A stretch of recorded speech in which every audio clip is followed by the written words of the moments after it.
section 2.5, 2.8, part 2.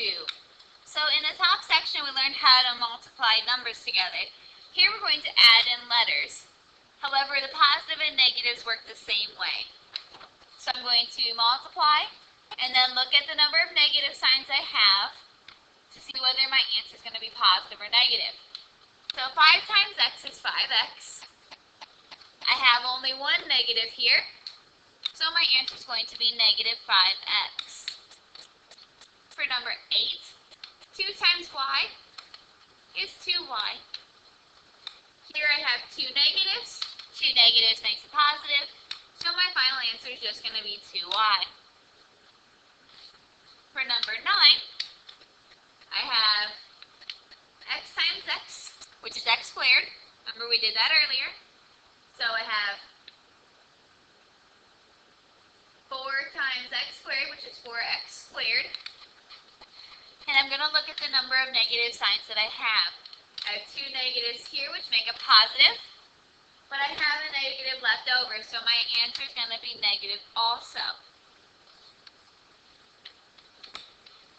For problem 7, 8, and 9, you can see that I didn't have any exponents. But when I move to question number 10, I start to have exponents. In order to determine whether my answer should be positive or negative, I need to write those out. So instead of writing negative y squared, I'm going to write negative y times negative y. Again, instead of writing y squared, I'm going to write y times y. In reality, there are 2 negatives in my problem, not just the one that I see here, which is why we need to write it out. So when I look at this, y times y times y times y, it is y to the 4th power. And when I look at my problem, I have 2 negatives. 2 negatives together is going to make my overall answer positive. Okay, let's look at another one of those. Let's look at 12. So again, I have a square here, so I need to write those out so I can see it. So negative 3, z squared is going to be z and z, with this extra z on the outside that I have here. So now that I can see everything, I'm going to go ahead and multiply it out. I know that z times z times z is z to the 3rd power, or z cubed. So negative 3 times z cubed is negative 3z cubed. Okay. Negative because I have only one negative here. So again, with one negative, I keep my answer negative. With the 2 negatives that I had over here, my final answer becomes positive. Okay, let's finish up with number 14 here.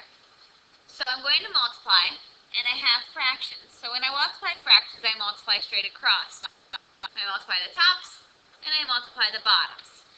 So 5 times 7 is 35, over 7 times 5 is 35, with the x. So 35 over 35x.